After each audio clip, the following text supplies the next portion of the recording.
welcome to my channel. Today we're going to be talking about anxiety. It's one of the most common things that everybody experiences, but nobody talks about it. I think a lot of people don't realize that they're having it or how bad it is.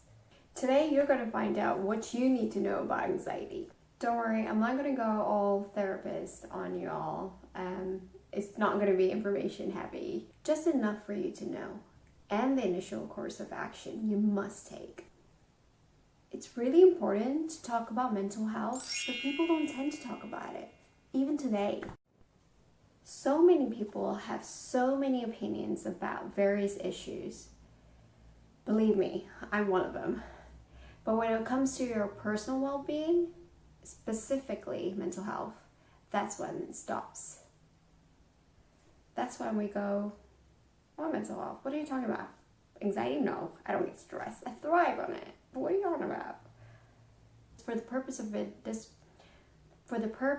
this video, I'm going to focus mostly on moderate to slightly severe anxiety. I will be sharing my experience on what was my first call of action when I realized that I was having anxiety that was not what I was used to or what I've normally, thrived on. We all worry about different things in our daily lives. It affects and may have affected everyone at some point in their life. However, it becomes a cause for concern when you start getting symptoms and they start to affect various areas of your life. I'll be sharing my experience of what was my first call of action when I first realized that the level of anxiety I was feeling or experiencing was not my normal self. It was not my normal anxiety levels. So yeah, watch till the end because I may have a shocker for you guys. So for me, for example, I had a situation at work and that was giving me a lot of anxiety. Mostly meetings, actually.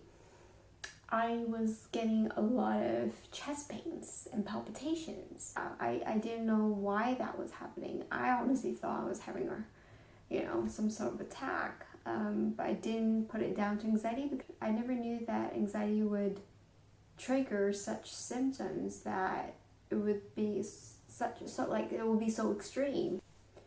I was also dragging my body to work, literally, almost every day for the so many months that I was going through it. I felt like I was literally just dragging my body, and my body was in a lot of pain. I was in a lot of pain. I think I've been in pain. I don't remember the last time I got out of bed and not felt pain in my body anyway, and it's been 4 years. But with the whole this particular time, it was 100 times worse, and my body felt so heavy, and I was dragging. I was out of breath. I'm generally a very active. I walk a lot. I walk fast kind of person. So it wasn't until I went to the doctor and a therapist, I started seeking therapy, and I did my own research that I found out that there are various symptoms for anxiety. A lot of them I was experiencing. So but they're not exhaustive. There are quite a few.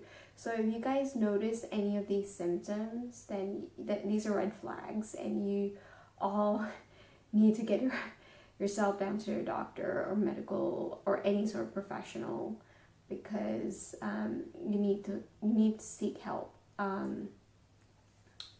I cannot stress that any further, because the sooner you get help,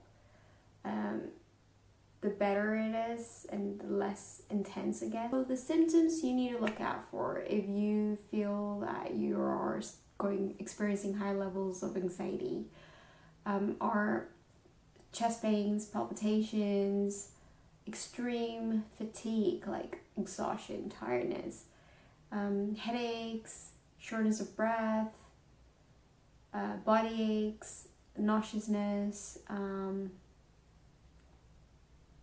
I think they say stomach related issues as well, like IBS. If you have, or do you suffer, or if you suffer from it, or you've never suffered from IBS before, but suddenly it comes up from nowhere, or it could be a trigger for your ongoing IBS. Now there are behavioral and psychological symptoms as well, alongside physical, but I'm just, for the purpose of this video, I'm just going to keep it to physical symptoms, because personally for me,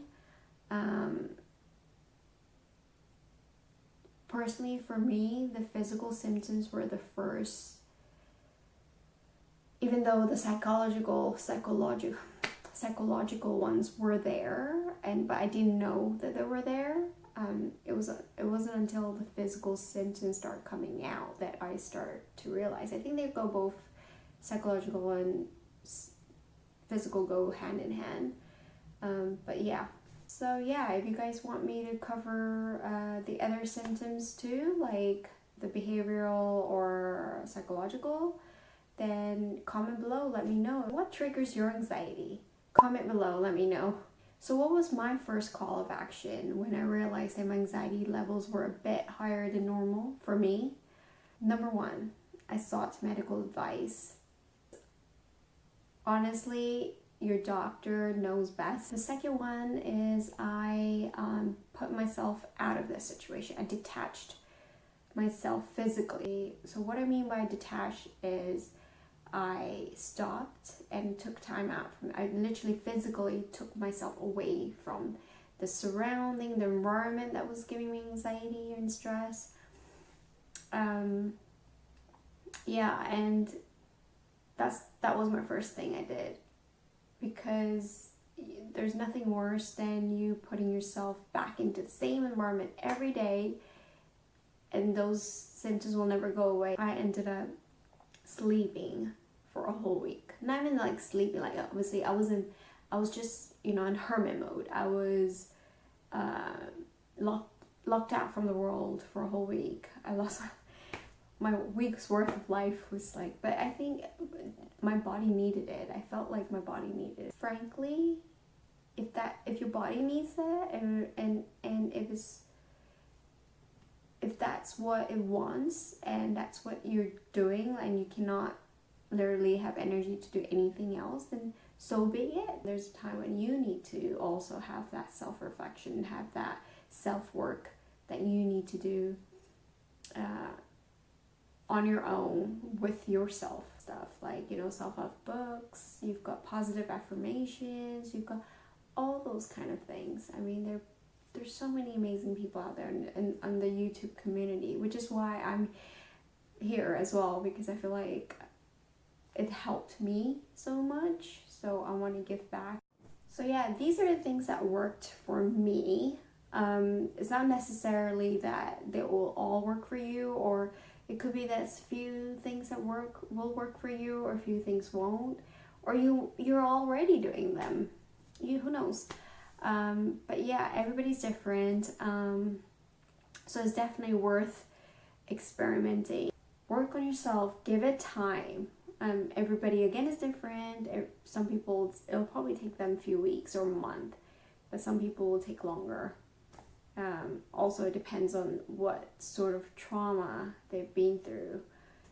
So thank you so much for watching. Hope you guys like this video. So